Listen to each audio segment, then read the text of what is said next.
Apologies, first of all, I was guiding the group myself as well today from this morning, 7 o'clock to just 10 minutes before it started. So I'm a bit confused, leading into me.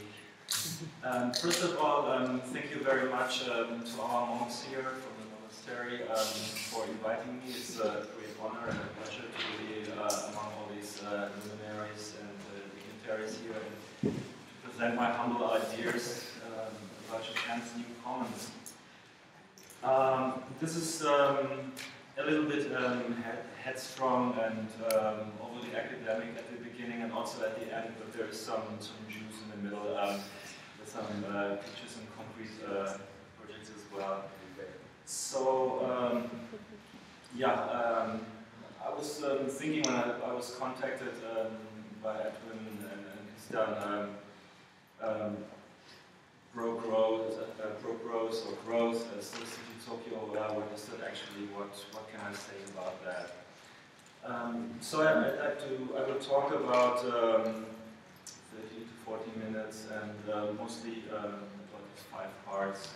First, looking a little bit at the bigger picture and why it is interesting these days to think again about the commons.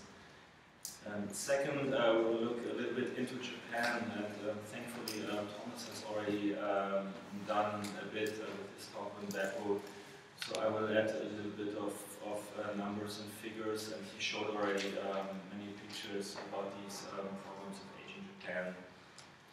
Then third will be some kind of new commons by the community, something that I feel is represented by this concept. I don't claim any exclusiveness, and I don't claim that this is a full typology or anything like that. Let's discuss afterwards how you see it, and maybe if we should shift around things.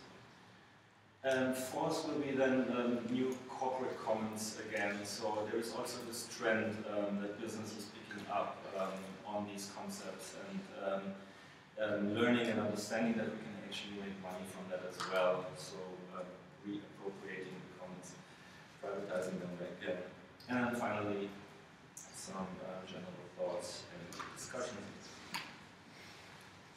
Yeah, see this. Okay, in our current economic systems, things are only of value for us if they are scarce, if they are rare.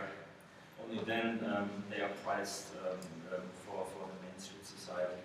So if we are producing something for ourselves, and if we are doing it quicker, then we have more free time, then we are happier, then we can spend more time with our friends and families. However, in a capitalist society in which we happen to live, for most of us, if you take less time to produce more stuff, then we are overproducing or under-consuming on the other side, and people are becoming unemployed, and they're not so happy anymore. So it is then really this logic that we're living in this age of growth, the religion of the GDP, every quarter of a year when the new GDP numbers are popping up. So every year we have to have 3% of growth, and if we don't have that, then there is unemployment and there are demonstrations, social unrest, as we've seen in China during the last couple of years, hundreds of thousands of demonstrations. And also it means that every 20 years then we have to double our consumption. We have to double the resources that we use, and we double the garbage and rubbish that we're pouring into the ocean and spreading over our landscapes. So the question is then really, are there more meaningful ways beyond this growth religion to make something out of our lives? Is there a third way to think a society differently? Can we learn from open source software and collective commons from sharing things instead of buying little needed things and discarding them again and again and again, ever quicker and ever more furious? And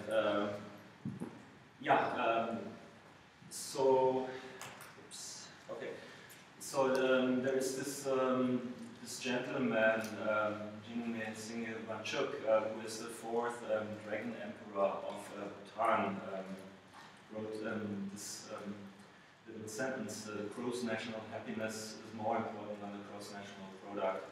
And then in 1973, in Bhutan, they changed the system. They are not benchmarking the performance of the state anymore by measuring the GDP, but by measuring how happy and how content the people are. I don't want to say too much about it. Of course, it's contested, but just to show there are other ideas there to think about growth and how growth can lead to a more balanced society, to a more fair, inclusive society, less ruinous for the planet we're living in. Obviously, commons are nothing new at all, and I don't want to sell this as anything new and revolutionary. Basically, if people are living together ever since, the commons are forming somehow. For example, in medieval Europe, farmers used forests, pastures, fields collectively, and also collectively negotiated ways of dealing, of preserving these resources and finding ways of not destroying the very base they're living on. And they formulated rules to keep greed at bay and allowed for the personal use of resources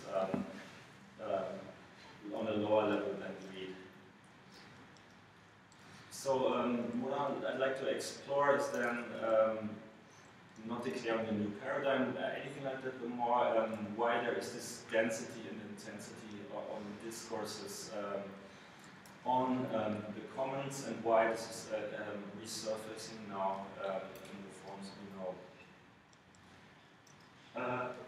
This is a picture then of England, of the landscape, and what this tells us is the commons have disappeared, the landscape is nicely separated, portioned into public and private domains, but mostly into private domains. So the pre-modern state, one could argue, is the common, the natural state is the common to share, to make things work together. Public and private in these categories is something that was introduced with the Age of Reason, with the discovery of the individual, of the self and the others, of untangling this ambiguous medieval society where public and private were densely intermeshed. And this started in the Enlightenment, this movement, this enclosure movement, and it continues to this very day, of course. Think of patents on software, think of patents on seeds, think of these big companies like Monsanto who have a copyright on seeds, on the elements, on the very base of our existence and are in corporate hands now. This is really a continuation of this Enlightenment project of subdividing, of privatizing, of cutting away from the public, from the commons. And one of the very first critics of this was obviously, as you know, Thomas Morris in 1516 with this novel Utopia, precisely attacking this enclosure movement, attacking infringement into the commons, and he develops a society with only this proto-Marxist society, one could argue, with common property, with everything being shared.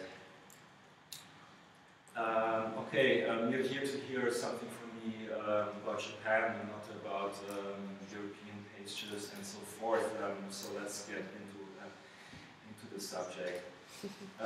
Let's start with this character. I'm sure Julian has probably also shown already some characters. Okay. This is the character for the commons. It's one of the older characters, and it shows you these two hands here, two hands by two people holding something up together, working together, collaborating together, sharing it. And if you look at this old picture here from the Edo period, you see where this is coming from, the farmers and the rice fields all connected to one another, and you have to collaborate, you have to manage, you have to negotiate the lives and the rhythms of your community. Then came the next character, came the evil guy, so we produce something. There is goods, there are resources, and now you have the guys who want to collect tax from that and want to run the state, the bureaucracy, as modernization starts. And there we have the character for public on the top, Ko or Oyake. This is splitting off something, split right and left in what is the rulers and what is left to the farmer. So it's taking away, that became then associated to authority, to officialdom, to government, to top-down dominance. And this became then the word public, but they are distinctly different. Common and public, public being this official, strong iron hand. Common is the people, is the community, like this.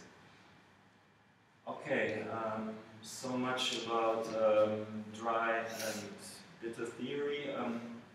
Let's go into the next chapter. The new common spaces in Japan. Shared living, lodging, staying over, shared working, shared taking care. Sharing of opportunities, share all. And this is just this morning when I put this lecture together, just Googled share or common, and first 7 books that popped up, shared housing, shared guest houses, renovation projects of shared, opening up the houses for strangers and so forth and so forth. So this is real explosion of books, of literature, of thinking about these new commons in Japan over the last, I'd say 5 to 7 years. Good. That having said, let's have a look up. It's difficult. Do we have a pointer here, or? Yes, there's a laser. There's a laser button on it. Okay. Thank you.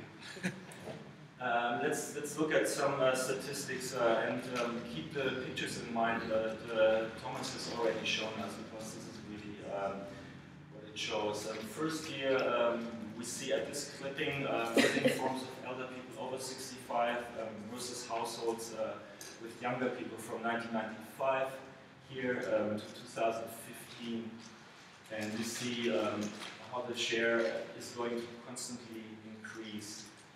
The second is the average household sizes, starting from 3.22 people here in 1980, and then dropping to 2.5 in 2020. So ever more people are going to live alone, and ever more old people are going to live alone. Something that we've seen with Tom. So these are really the words then that are discussed very much in respect with this severe societal transformation that has been taking place over the last 10 to 20 years already.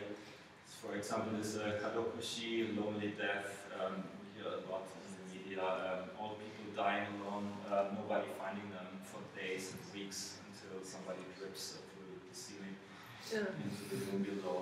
The hikikomori, the shut-ins, about 500,000 to 600,000 people who don't leave their rooms anymore, who have never worked, who have never paid any social security fees. Lifelong single parents, hyper-aging, irregular employment, frita, and so forth and so forth. Yeah, enough of that. So to illustrate this a little bit more, this is from a recent TV program showing this phenomenon. There's more and more people are pickpocketing. Here's the development of the total number of pickpocketing suspects. In blue is the young people, in red is the elderly people. Here's the years, and you see it's on a constant rise. And This is from a Japan Times article. There's nothing to live for. I don't know anybody, and so forth and so forth and so forth. And this is why projects like Thomas's is so important and so interesting and necessary to go out to network. Because people are very hesitant to ask for help in Japan. I just walked the other day on a busy sidewalk, and there's one 80-year-old guy sitting on the floor, the other 80-year-old guy standing next to him, and young people passing and passing and passing and passing. And I was seeing that, and I stopped, but he didn't ask me for help, so I just took his hand and put him up, and he thanked me wholeheartedly, but he would have never asked me for that. So we have to make this step to activate the community. Just some more quick clippings to see, and this is not from academic data or anything, this is newspaper clippings, TV, screenshot things. Everyday people see and discuss and experience. So the Salariman feeling pressure for the elderly care, the parents are getting old, we don't have the money to put them into a retirement home. We're divorced or we never married in the first place. We're lifelong singles. So what do we do with the old parents actually? Who takes care of them? How do we earn our living? How do we balance all of that? Neighbors, more than kin, face the onus of keeping tabs on the seniors, and this is very interesting in this article as well. In Japan, according to an OECD report of 2005, 3% of the people ask their neighbors for help, or accept help from the neighbors. This compares them to Sweden, 53%, Canada, 45%, and the US and the UK, 35%. So we ask our neighbor for sugar, we ask for help if we are in a wheelchair and cannot get up. We're not lying there on the floor and silently suffering because we're too proud to ask anybody. Elderly living alone, dying alone, all the same way. This is about temporary housing in Kobe and how many people are suffering and dying alone. There's books about it. This is a new business model that is now spreading as well. So this is how these people who have dementia, who cannot move, they're living in this garbage. They're not leaving the room anymore. They get some back in front of the door and from a helpful neighbor, one of the 3%. And then there's a business then to clean this up actually, to prepare the room again. And then there are these databases with the Ghostbuster apartments where you can rent apartments where somebody has passed away and you get it for half of the price for a number of years. So all these kind of new business models are opening up as well as a product of that transformation. And of course, communal housing for women, for single mothers who have little time, who have lower incomes than men, who have difficulties to find adequate housing. How do we cater to them? How do we help them? And single fathers, of course, is also blah blah blah. Bottom line, here in Mainichi Shimbun, 2007, we have to have more common space. We have to increase the quality of life. We have to aim for that. We have to reach out and build new spaces, new commons, in order to bridge that gap, in order to increase the resilience of the society, to help these people out of their niche. And let's have a look at a few of these common new spaces. I've grouped them roughly into this order, and it isn't really meaningful. I don't think too much about it. This is one early example in the 2003 the Keiyaki house. This is in Setagaya. So one big lot, and Mr. Suzuki living here in this building. And in Japan, you have always a problem. If you die, you are confronted with 50% property inheritance tax on the property.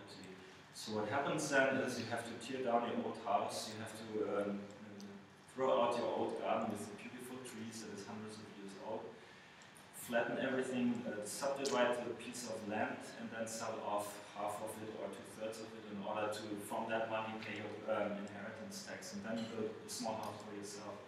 This is why Tokyo is ever more fragmenting, becoming more fine-grained and fine-grained, and losing green as well. So Mr. Suzuki was smart enough to think about that long before he would be in the situation to pass away. And here is his old house, it's 150 years old. And they decided to build a common house here, a cooperative house, so a collaborative house, with the future tenants designing that together. Nothing new for you. It's like this Baugruppe in Europe. You meet with an architect and you just design together. Nothing special about that. And then Mr. Suzuki built himself a place here as well on the plot. And here this old house was preserved and became the first shared apartment in 2002. An MPO was formed, the collective housing MPO, and I think Maren will talk in detail about that tomorrow, so I don't go too much into that. But all these 7 different people moving in here, so it's cheap, it's interesting to share and to live together, is what it says. Those are the people, and you see in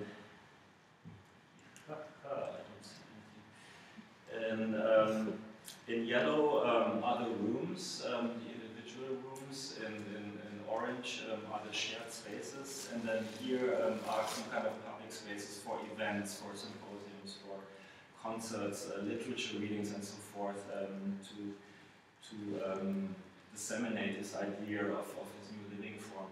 So this is very much like a student apartment that we know from Europe. So you're sharing the bath with the others. It's very family-like, very close and intimate. So this is very, very new. And at that time, it was very new. It's not so new in a total perspective. If you have the chance, you can look up this film, Humanity and Paper Balloons, Ninjo Tokami Fusen. It's a samurai drama from 1937. On YouTube, you can download it. And it's about this communal life along the Nagaya. Some of you went to Yanaka with Jan, so along this tiny alley, so everybody knows everybody. How you are peeking and prying in the other people's apartments, and how you learn and gossip and so forth.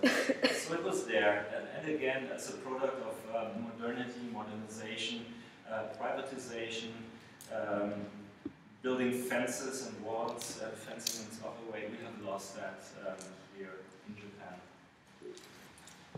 The second evolutionary step is building Kankan Mori, planned by the same MPO.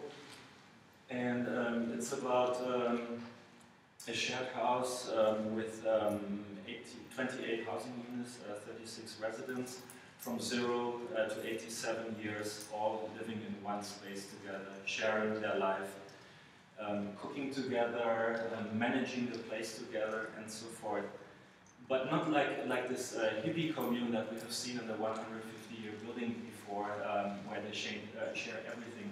Here, it's really, they have their own showers, they have their own kitchen, but once per month you are asked to cook for everybody, to perform the community.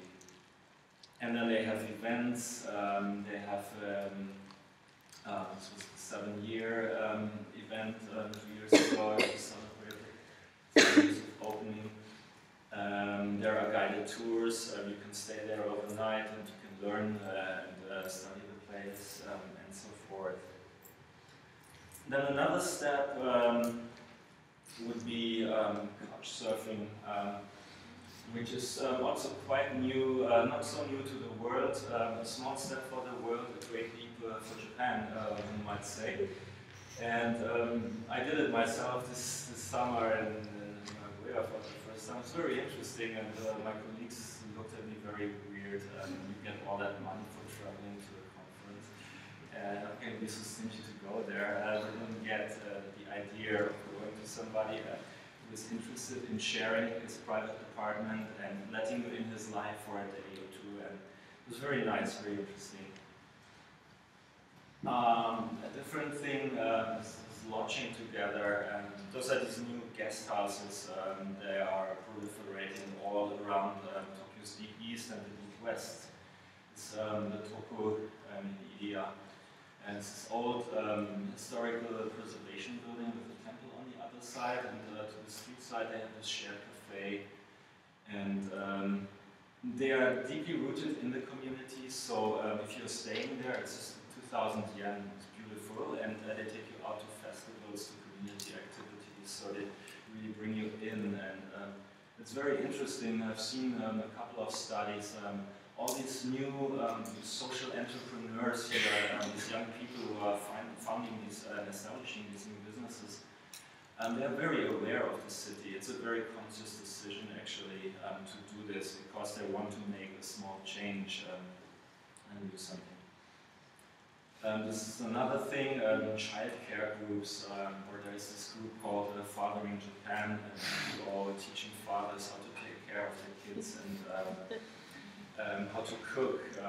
I was there twice already. I still cannot cook, so it doesn't work always, but yeah, I'm still determined to continue. But it's the same thing, also the welfare state. We are here in Japan 230% in debt of the GDP, so I'm in big trouble.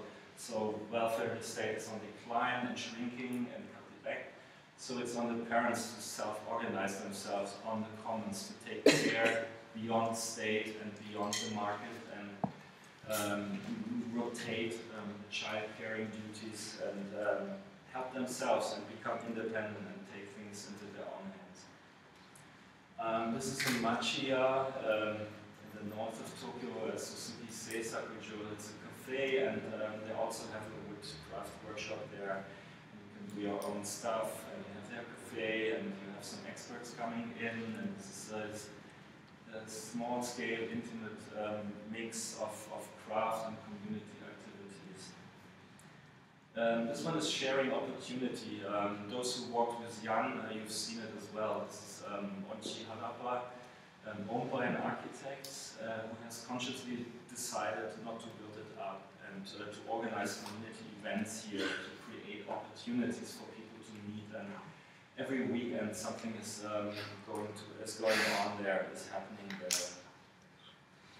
And then there is sharing all, sharing everything. It's a cafe, it's a shop, it's a garden, it's an office, it's a factory, it's a house. So it's really almost this old idea of Frank Lloyd Wright and Protect the City, this living together with the disciples and so forth, and from agriculture to making the furniture in the house, to teaching and so forth and so forth. And lastly, under this chapter is the Exergy House that Christian has seen last week, and that maybe you'll be able to visit as well. It's this low energy house, low tech house that doesn't use almost any energy, and with most simple means it doesn't need solar cells because it doesn't need energy in the first place, because we don't need air conditioners, because air conditioners don't make us feel well anyway, so why should we have that? Our noses and throats gets dry. And so they also share knowledge here and information, and there are education centers as well. And this whole building was built by architects, and by very different architects, by environmental community groups and so forth. So it's really a co-creation process. Let us now go into the next step, the corporate commons. Am I in time? I don't know if this is a useful separation. We can talk about this later on. Does it make sense if it's corporate or not? As long as people are getting together, that they make money or not? I don't know. I don't know it all. So let's see.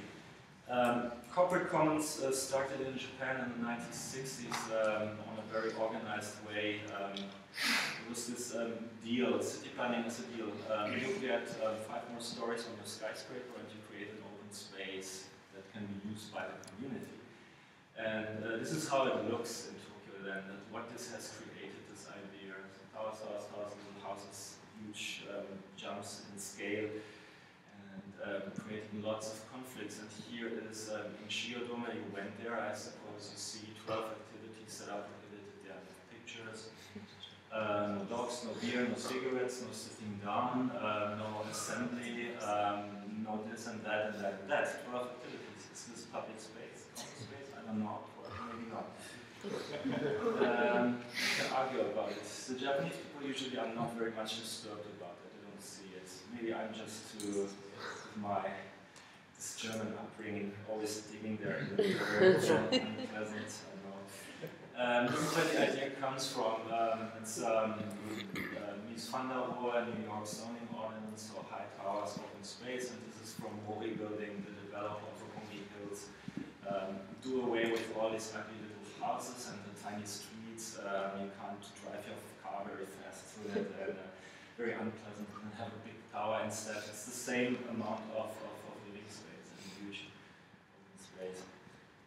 It's quite significant. We have over 694 of these in Tokyo, those are the dots, and this equals the size of 11.5 times EBL Park. So this is significant. And this is how they look usually, the older ones. This is how the better ones look. Yeah, I don't know. Then we have all this idea of guerrilla gardening, of urban agriculture, of going to Detroit, and so forth, of going out at night and planting our salad there on the traffic island, being very subversive about it, feeling that at least that way. This is Daiwa City in Daiwa, opened on April 19th by Mitsui Real Estate Shopping Mall, and on top they have these nice community gardens. 3 square meters, 20,000 per month, and you can look at Kenzotange here. And yeah, so this is a corporate common then. So these old corporate commons here, they were made because they got higher buildings if they provided them, even if nobody could use them or running through them. Now it's changing a bit. But most of them are quite neglected, especially the older ones. The new ones now we see, hey, we can make money with that actually. This is good, let's do more common spaces, green spaces, roof gardens, farms. This is a small shopping mall in Aoyama. They're pretending we're the community. We're maids, and we built this new market space here. It's a shopping mall, an exploded shopping mall, and not too much more, I would argue, but I don't know, you did all your excursions, you know better. This is in Ginza, the Ginza rice field, Ginza rice paddy in 2009 and 2010. This was a small piece of land, and the developer wasn't ready yet to build up the land. And then together with the business improvement district of the area, they created this Ginza rice field for 1 year, 100 square meters. And really nice, but as well, it was not so very altruistic actually. But yeah, it's a very, very nice idea, and I hope more people are replicating it. And then this is a new collective house. Before I showed you the collective house where people eat together, where they manage together. This one here in Azahu is a small farm, and it's quite expensive. I think over 100,000 per month for very tiny rooms, and then there is this little piece of land. You get again 1 square meter, and the farmer is also living there in the house, and then he is providing you the services and teaching you how to do farming, but you're paying dearly for that. So this is already understood, and this is a site, this share parade site. Those are these 2 girls. They're going to all these sexy share places, and like in these women journals, like in the Hanako or so forth, and marketing that as well. So this is really this Garden Hills, Azahu, and sitting there, and there are a whole bunch of other similar supposedly common projects marketed as well, always lying there in the yukata tiny chairs. It's also nice and sexy. It's wonderful. And then finally, to close with it, the Fab Cafe in Shibuya. What makes Fab Cafe Fab? Yeah, so this is the 3D printer. We all know about fabbing. Opened in March this year, was the first one. And actually, a friend of mine from Adelaide University, she was here over the summer, and the studio was half based in the Fab Cafe.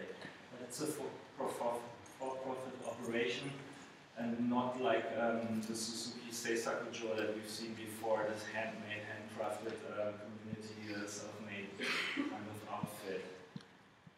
Hey, you're running on reserve battery.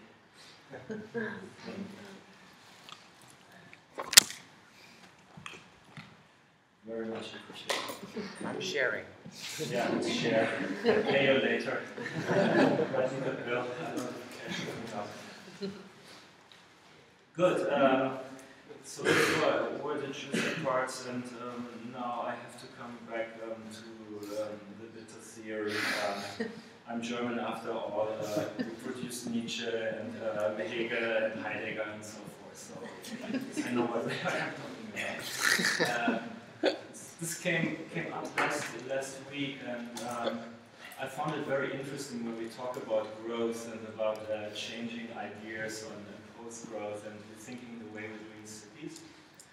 There was this competition, Japan applying for the Olympic Games in 2020, and the competition is about creating the world's grandest, greatest, biggest stadium for all. And when we look into the brief, we see it's about being symbolical, it's about landmarks, it's about being proud, it's about heads up and so forth.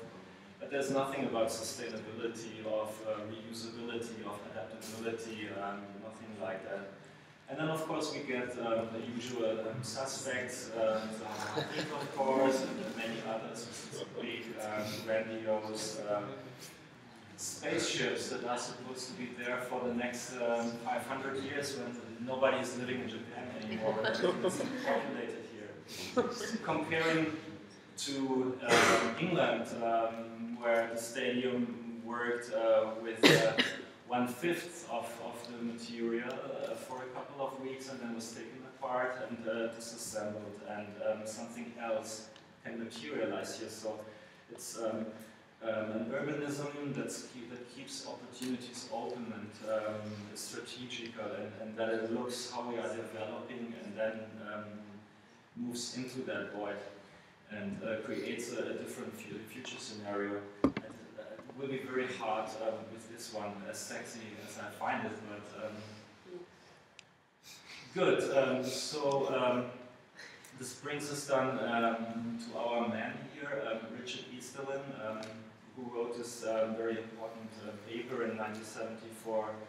Does economic growth improve the human lot, or put more simple, does money make us happier? More money make us more happier? And he claims not, in fact, that from a certain level of consumption and money that we have, we are not proportionally getting happier at all. We're becoming more stressed, we're getting more concerned that our neighbor has a bigger car and that we have to worry how we are going to catch up with that, or he has nicer shoes or more expensive trousers and whatever. Just this consumer logic there. And then there is Bhutan again, the 4th and the 5th emperor, who introduced these new ideas of post-growth, of measuring the happiness, beginning with the human and the human needs, creating a society, an economy that makes people, creates more time, interrelates people, creates community, and improves social capital. 3 more slides and you're safe.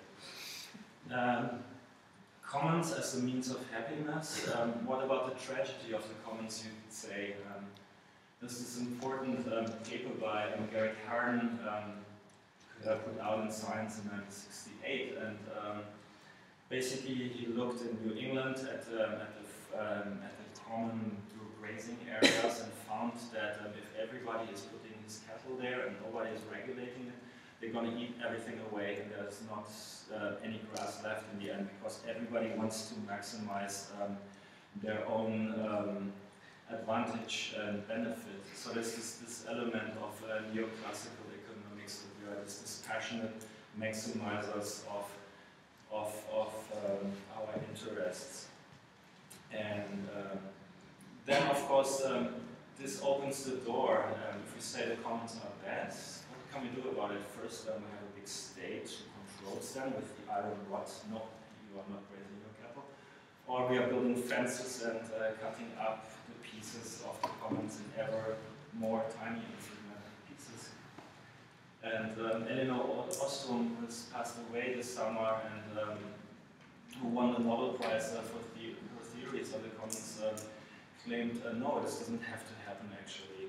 That if we negotiate, if we are working together, if we have a common goal, if we have a local stake, and this can be managed, and that the commons or the tragedy of the commons only happens if you have the outsiders coming in, bringing out the local roots.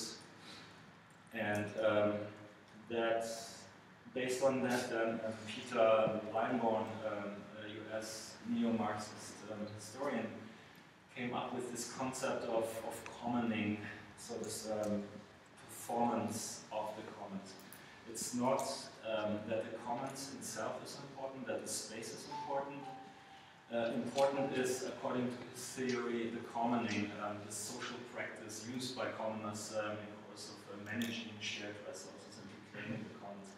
So us getting together, us negotiating, us going to the Schoten guy in Beppu, cleaning the road, talking to people, interlacing and so forth. And he says that it's not that it's the tragedy of the commons, but it's the tragedy of the destruction of commoning, that we are no longer able to communicate with one another, that we are separated behind invisible or physical walls and fences and no longer can relate to one and another. And yeah, this brings me again back to the Kankanmori collective house. And now maybe I can put these two heads together. So this is my daughter and my wife. I'm living there for 3 years already, so I know a little bit about it. It's very annoying from time to time because you have to engage in that. You have to cook. I hate cooking, and it doesn't taste very good either. But I'm good at washing dishes, so we can negotiate there. We can do a little bit of commoning then. And Tim Raynor, a New Zealandian digital philosopher, who wrote also quite a bit, proposed then these principles for preserving the commons. So it's again also this spiritual abundance, spiritual benefit, sharing of resources and so forth. And with that having said, I want to go to one example that is not directly related to that. And what we see here is the map of New Orleans after Hurricane Katrina. And in darker colors and tones we see places that were flooded more highly. And every dot is an interview. Daniel Aldrich, political scientist, has carried out, so he carried out 5,000 interviews. And what he found out was that places where people had a lot of networks, where people knew many people, where people had many opportunities to get together already before the disaster, even if they were hit very hard by the destructions, they were able to rebuild very quickly. And also fewer people died actually in these places, in these social networks, because one knew that neighbor is in a wheelchair, that neighbor needs this and this pill 3 times a day, and I have to take care of him and so forth. So also in terms of disaster, in terms of resilience, in terms of adapting our cities to climate change and so forth, this concept of building up social capital, of commoning, is very important. And yeah, maybe it can be one key for managing post-growth of adaptation to climate change, of transformation of these severe societal processes, and of planetary survival ultimately. And with that, I shall spare you from further philosophy. Thank you very much for your attention.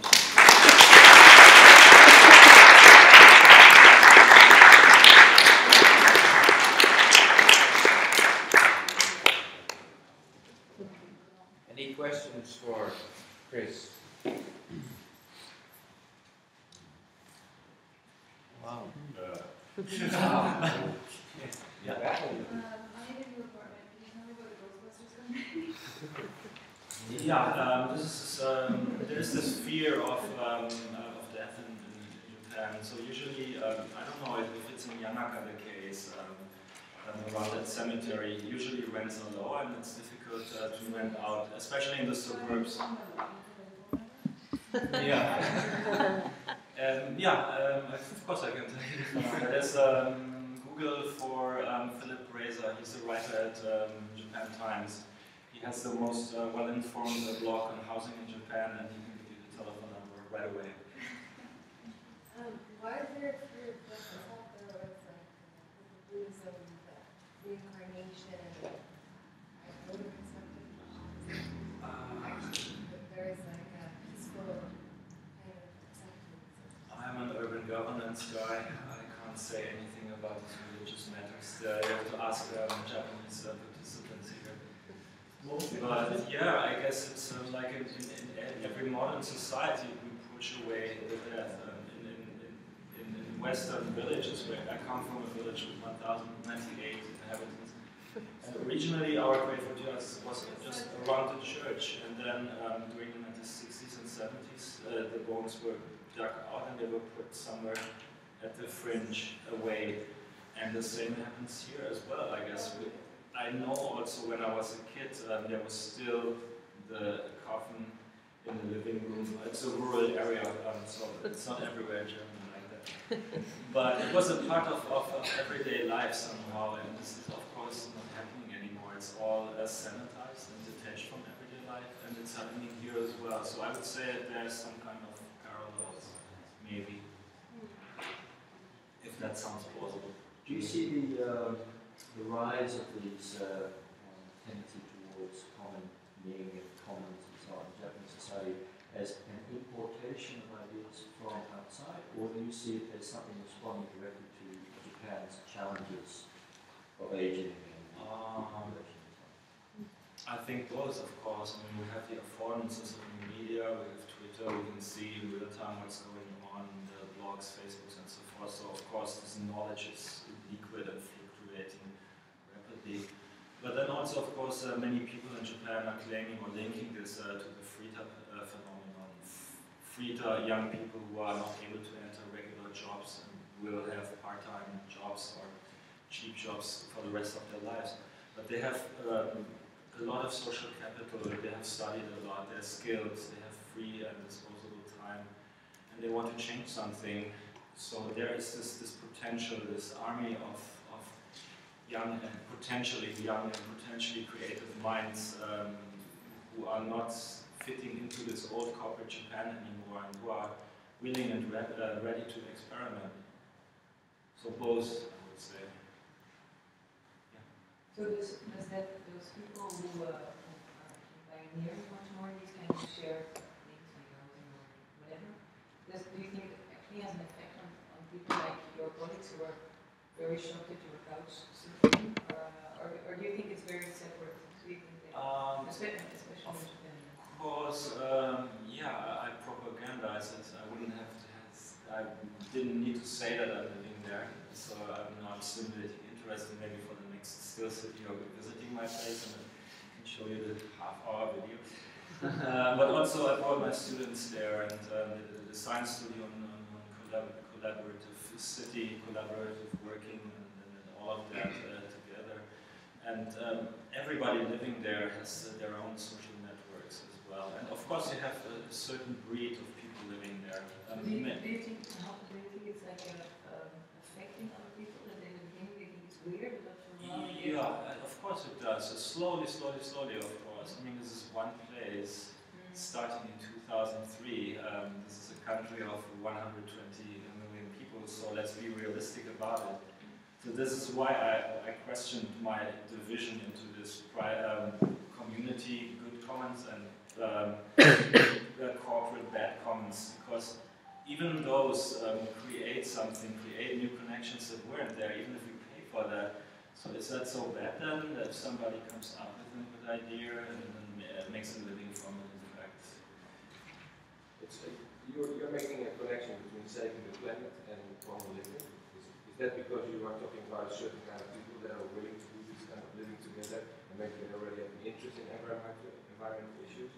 I could see, you could see a bunch of people that really don't give a shit about the environment getting together and really not doing anything at all to save the planet. So how do you see saving the planet? There are these studies of these shared facilities, these lodging places, collective houses, and so forth, where you have like 60 or 70% of people living there, have a concern for that. In our house, we have this transition town group of citizens, all of them working, of course, so they are not efficient at all. They're not professionals, they're not managers, but they get together and they discuss how can we make our communities sturdy, how can we adopt it with our local means to climate change and these kind of issues. It's pathetic, of course, yes, it is, but at least no, I'm not saying that at all. they care. I'm very interested in it. But I'm also kind of curious about what forms of commonness you would see if it wasn't just a specific group of people, as you just said yourself. I'm just kind of fantasizing about it. Not make you can fantasize about it. Let's see. How do we start to fantasize about it? Good. Well, I don't know. Yeah. The issue is if you look into these studies, you see it is like-minded people who are coming to these places, places where you have to take actively part, where you actively have to spend time into managing, and it's really bothersome sometimes. I'm quite a bit busy recently, and if you have to spend 3 hours in a stupid meeting to discuss if you want to sell the remaining rice for 50 yen or 80 yen, what the fuck? But at least they care. I don't know, maybe these other places there, these really commercial places, it's more about, again, a new kind of Harajuku brand, but now a green one. And it's something where you don't think too much fundamentally about it, where you pay for your service and then you do your pottery and you plant your tree, but you don't want more. So there, I could imagine that there could be some kind of cleft between these corporate commercial endeavors and these more idealistic not-for-profit operations. Does that make sense, or is this too fantastic? What is the glossary you showed with the post-bubble glossary with the lonely deaths and all those other phenomena? How is that discussed in national media? I mean, what are the narratives surrounding that? How do people interpret all those things? Yeah. How do politicians react on it? Politicians are occupied with themselves in Japan, unfortunately. But I think in media, this is why I had these snippets and not scientific papers, because it's there. You see it all the time, and it's discussed. But it's also opinionized, probably. So how do they react? How do they interpret it? In a post-bubble kind of way, or more in a, I don't know. How do they frame it? All those phenomena. I guess this feeds really into these new projects as well, somehow to do something to overcome it. But yeah, it is sold in a sensationalist way as well, of course. All these statistics, all these old burglars and so forth. And on a political level, it is of course also discussed, and it's very political actually. We had a conference, Alternative to Politics, 2 years ago, I think at Sophia University, when I talked of this a little bit, and then the professor said, this is not political, what are you talking about? You want to talk politics here, where is the conflict, where are the demonstrations? And I said, yes, but these fritters, for example, they have irregular jobs, they're just making a living, there are no savings. If you are losing your temporary job for 3 months, you're running out of cash. So that person doesn't buy a big fridge, that person doesn't dream of building an own house anymore. He doesn't want to have a car or a big TV, maybe, or the likelihood is lower. And the whole consumer society in Japan is based on producing ever more of these consumer goods. And you have this share now of people who don't have that money anymore, the single parents, the old people, the irregular employed, the shut-ins.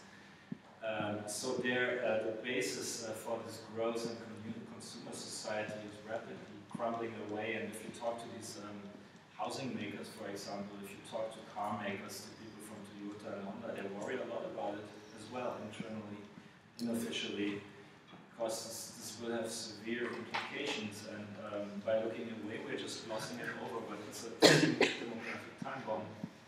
Yeah, because I think Japan is always framed in a way that that's the biggest middle class of all developed countries. Japan has the biggest middle class conscious. It's a subjective Right. thing, like a felt temperature. When we ask, are you middle class? Of course I'm middle class. I have a hole in my sock, but it doesn't make me lower class or something like that. So it's a subjective thing. It's not really scientific, and it's heavily contested in social science as well. It's one of these big, ever perpetuated myths about Japan. Right. Especially if you look, I came here in 1998, and this is still a period where you could buy very expensive fruits in quite normal supermarkets. This is gone. You have these discount shops, the Don Quixotes, all of these small supermarkets who are changing their assortment every day or every week, whatever they can get for cheap. And this is the way you can read it, how it's changing. Are there any trends that like young people are sort of creating a new narrative around all these, a new political narrative perhaps? Yeah, also alternative economies as well. Like Mr. Kuroiwa, for example, from the Exergy House, and he didn't talk about it last week.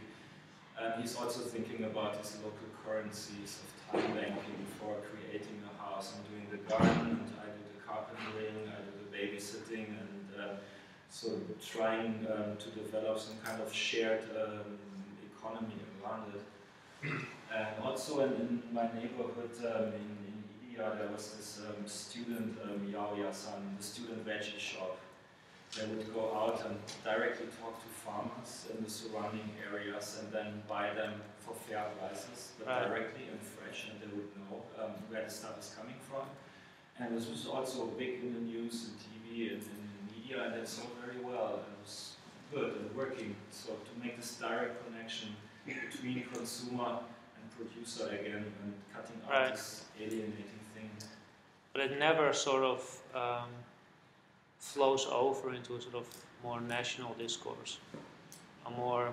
I have to pass on that. Maybe we should ask the audience on that. I don't have a TV. We have a TV, but we don't watch it. So I'm biased because what I see is Japan Times is Yomiuri, Mainichi in English.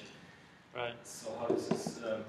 somebody here follow these discussions? Could you say something about it, or some second opinion? You don't have to believe me. I'm not here and I'm not following it, but I do notice that the NHK morning drama is single mothers, and it's about communal living, where single mothers are living together. So I think there's a very interesting national network. Yeah, there is also this Frita show, I think, I forgot the title. Also a daily drama on a Frita making a living and so forth. But I think it's also kind of, you have all these issues coming up in mass media. Yeah. This kind of goes into my question a bit, like, are these actually political? You know what I mean? Like, I remember there was a discussion in the early 90s about apolitical, but not a consciously apolitical youth culture, like with the sound demos and such like in Tokyo. but in general. And so to what extent are these actually also kind of political, and hence, if not political, are they able to then also kind of penetrate within the kind of the political sphere of the parliament or something? Well, I think not the political sphere. I think this is very unideological. They're not talking big Marxist meta-imperatives like in the 1960s. I think this is very practical. It's very concrete needs. As well now with the workshop, Anneke, she has a daughter with her, she's staying at our place, and we're trying to organize a bed, and we're trying to organize neighbors who are taking care of her. So there's a concrete, tangible need, and we're not talking politics. Of course, I have always had that, but I cannot assume that the others can. It's also one of the things that's always kind of assumed when you do have these discussions. Very, very often, it's actually just pretty practical elements. Like if you go into the share house, as you pointed out, for certain reasons, and it's not kind of this larger. And then in our specific case, we have many people who went to the protests in the 1960s, and these old people now, they're also going to the anti-MOOC demonstrations as well. So there's this propensity still. I think the younger people are less keen on that. Okay, if there's one more question, if it's possible. Or one more beer from me. Then we'll go one more beer and then we'll be back for the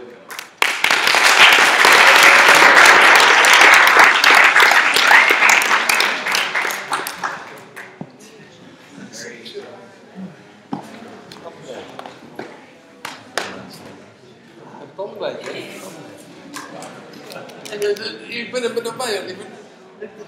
Oh, ik knik hem op.